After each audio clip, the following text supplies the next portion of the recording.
left San Quentin in 2019, December. Probably a couple of sneezes and coughs before the pandemic kicked off. And it was intense, to say the least. And one of the things that got me through it the most was that my mom threw a laptop in my face, and then I got an offer from an amazing person that I knew who's sitting in the front row who said, you know, I can digitize all your writing so you can keep going, right? And I was like, can you? And she said, yeah. And I was like, that's amazing. So my reentry was like a nightmare. I'll just say that. I won't get into details, but I did have my writing, and I did have something to focus on that helped me get through all the nonsense and shenanigans that parole was putting me through.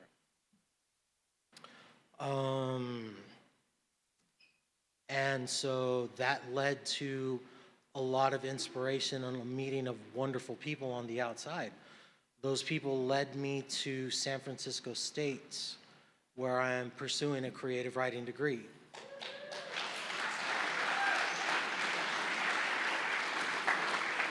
And that was inspired by this class. That was inspired by Zoe Mullery and the Brothers in Pen. I would have had no desire for it at all. My writing would just have been a personal thing for personal, like, catharsis or therapy, however you want to spin it. But it has helped me, like, inspire and move on. Like my creative piece, my novel that I work on is called Walk. And the people who have read it, they know that it's a very intense and visceral story. But just like the title and just like the endeavors of the characters, like, they have to move forward. They have to keep going. They have to pursue to get to the dream, to the goal, to the desire they want, which is the end of the story, to see what happens beyond the next chapter, to see what happens with the next achievement, and to survive all the nonsense in between. And that's one of the things that this class helped me develop. Not just putting ink to paper or fingers to keyboards, but how to figure out and navigate things. You know, writing is not just a trick, it's not just a talent, it's not just a moneymaker. You know, it is a practice. Sometimes it could even be like a faith or a philosophy. And it's an amazing thing, and it's a powerful thing. And thankfully, it's allowed me to use my words gooder so that I can talk to people, because I live in San Francisco, and it's incredibly hard to live in that city. It's very expensive, very unfair. So while I pursue the dream of becoming an author, like, I became an IT technician. And I got snatched up and I worked for Disney Plus then. You know, and that's an incredible opportunity. And thankfully, the job is so soul-crushingly boring that I have hours and hours to write. So, you know, I hope that this little blurb of who I am and how I am. My name is Joe Krauter. I approve this message. I hope that this can inspire some of the people that are still here, some of the people that are going home now. You know, it's like you think of it like this. Every word is a step in the direction you want your character to go, right? Same thing. It's like every word is a step. Every step is a belief and a thought and a trust that you make with yourself and the page to get you to where you want to go and get you to where you need to be. And thank you all.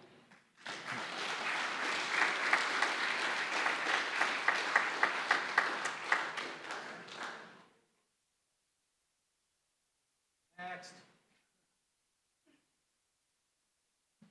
Good afternoon. My name is Micheal Yahya Cooke.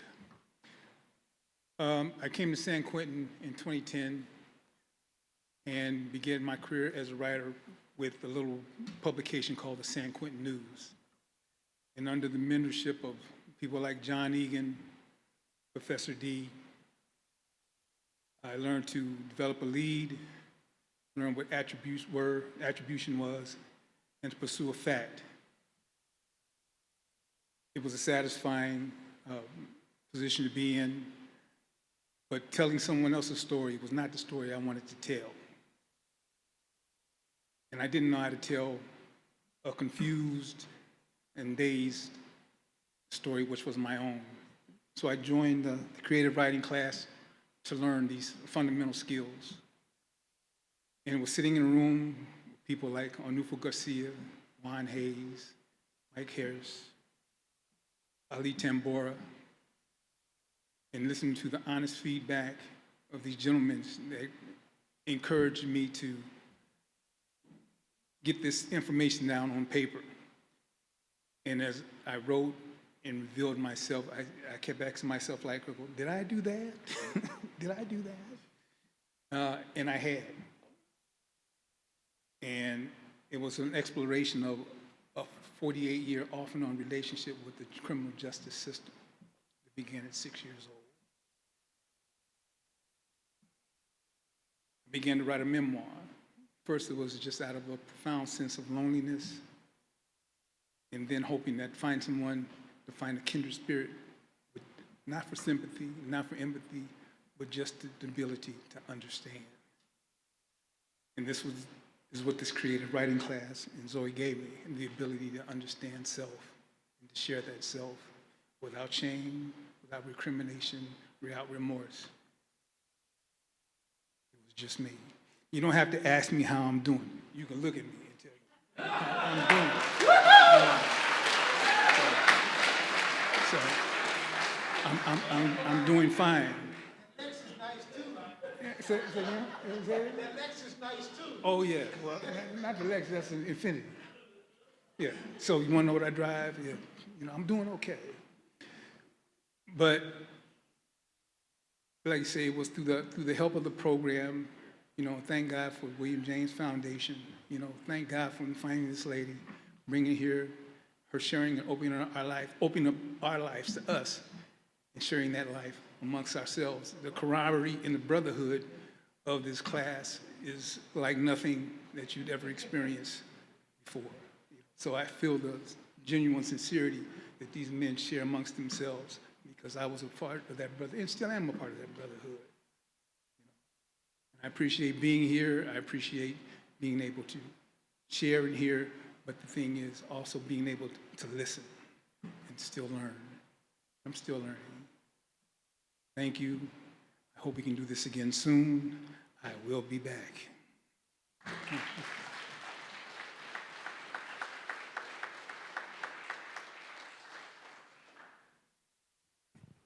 Hello? All right. I'm Henry Frank. 2 minutes. You guys read my bio, so I don't need to tell you about myself. I think I want to take a minute just to let you know I'm here for you. I remember sitting in those pews and sitting in other classes and seeing somebody, a former lifer, just a person that, got out and come back. And I thought to myself, just because I have life doesn't mean it's over. If he can do it, I can do it. And here I am, here to listen to your stories.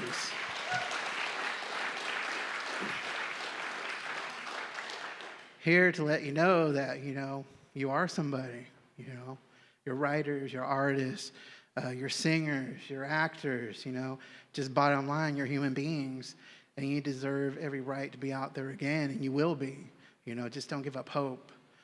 And, it meant a lot to me to see people from the community come in here and support me, just like we're doing now to support you. And we are your community. This is a community right here. This supports the connection. This supports the brotherhood. And this supports, authenticity and honesty and just bottom line, just connection. And so that is why I'm here. I was outside. I was having a panic attack. And I was like, I should just go back to the car. There's no way I'm going to get through this gate. I'm having one now, but I got through the gate. I literally almost passed out. And I was like, that's weird. because I'm going to start teaching in CMF next week. So I'll be there every week teaching drawing. So, but this one had special meeting here. I had a lot of memories here. I was here for 6 years, from 2003 to 2009. And a lot of people that have passed that I had good memories here with. And now I have more good memories with the people here today. So thank you for just your vulnerability and your authenticity and your honesty and, you know, being proud of your work and sharing it with us. Thank you.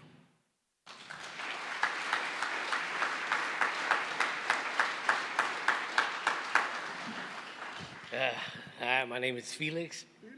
Henry been making us cry since like 2012 that he's been doing that. Like, that's his thing. And my boy Juan, every time he comes up, I feel like Obama's about to speak. You know, he's dropping knowledge. I can honestly say that I didn't miss this place at all. I didn't miss anything about it, except for the guys. You know, except for the guys. Juan, he talked about Arnulfo. You know, may he rest in peace. My boy Belize, where he told me, he told me first thing he told me is I got fat. Hey, I miss that. I miss that honesty, that realness. You know, because now you can't say anything, you know, these days. But I can say that I used to play right here. I used to play the guitar in the chapel, in both chapels actually, and I can honestly say that I came here to worship God, but I found God in arts and corrections. Because, you know. That's the board member in him. Yeah, I'm a board member too, William James Association. But I've been out 10 and a half years now, and I really didn't want to come back in here. I got a little chiweenie, and I was thinking about him and say he's always trying to escape. You know, he's always trying to escape. Anytime a door is open, his name's Paco. And that's how I was. I was always trying to get the hell out of here. I didn't want to be here. I knew I didn't want to be here. The paintings, the pictures, the nice colors, it didn't fool me. I knew where I was. I was incarcerated. They're not trying to let me out, and I was trying to get out. And I did everything I could do to resist. And for me, art, guitar, painting, everything I did was a resistance to the incarceration, this place. And, now, I don't have, I'm not in that fight anymore. Now I'm raising kids and paying bills, but that's still part of who I am. That's what I try to instill in my kids. And it's just, life's good, man. It's a struggle, but life is good. I can tell you that it got a lot better when I got out of here, no disrespect to the guys still in the struggle. But it's good to see everybody. I hate to see you in here. I can't wait for Juan to be out there doing his thing, man, making changes in the community. It's great to see everybody here. And my wife, I brought my wife so she knows she can see. I'm always telling prison stories, especially when I'm a little tipsy, So now she can put a vision to what I'm talking about. But that's all I'll say. It's good seeing everybody. Thank you.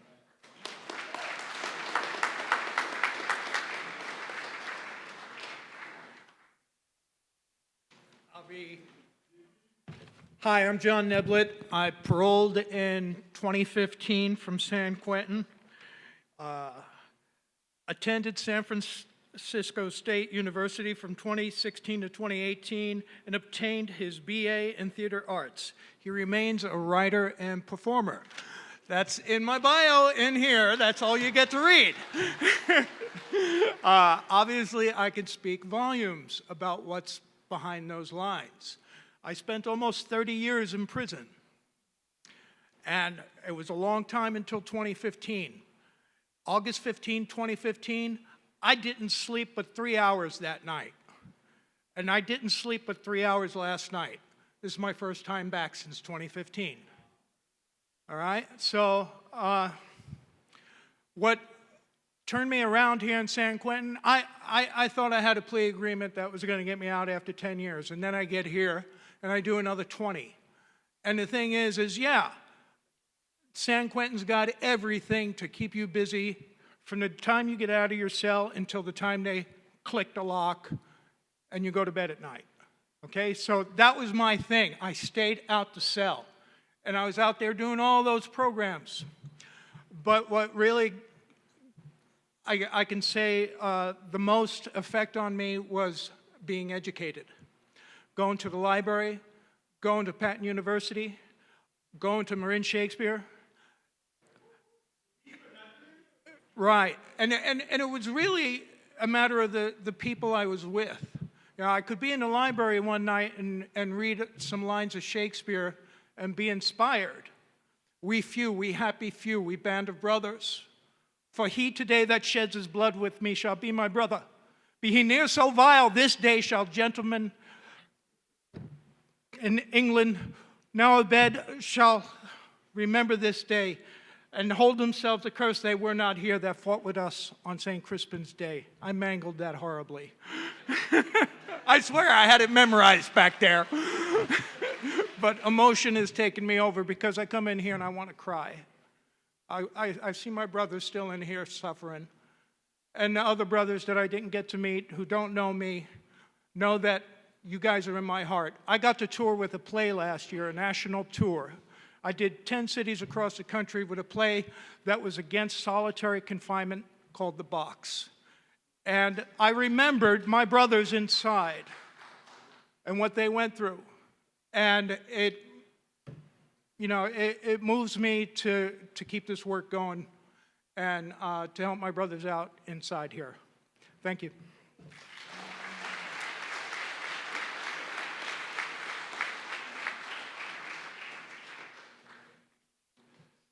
All right. Where Brian at? That's the first person I want to thank. I'm going to try to do this without emotion. I've learned to allow myself to be as emotional as I feel like being. And so this is where I'm at. Stand up and tell me that.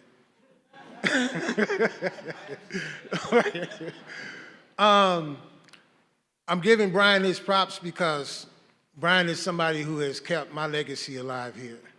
And I appreciate that. I always love and respect you for that, bro. For real.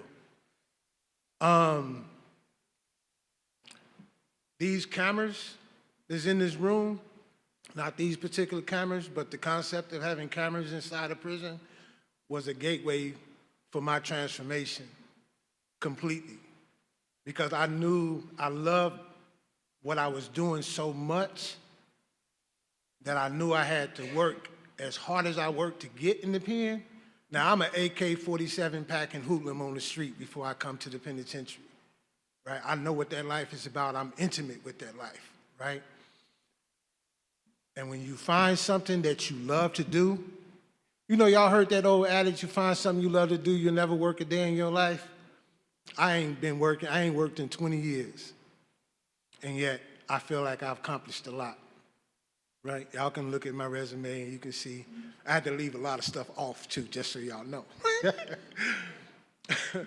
But when you find something you love to do, that's your passion, and you know it's the right thing to do, in spite of what people say about you, because they're going to talk about you anyway, right? And you just do that, you never know what the future going to bring, right? So we didn't know what the future was going to bring, but when I walk back up in here and I see the media lab, I see everybody running around with cameras, I see everybody trying to produce their own narratives, and I say, man, we did that. We did that. Secondly, I want to give a lot of credit to the Brothers in Pen group. Y'all taught me how to stand up against critique. When y'all was critiquing my work, I didn't like it. But I knew that I was trying to send a message, and if you wasn't receiving the message, I had to go back and rewrite that message, right? So it's not the fault of your audience because you haven't delivered your intended message to them in a way that they can comprehend and grasp it, right?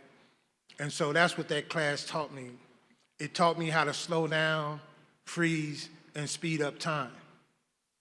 It taught me what to focus on. It taught me what was important. It taught me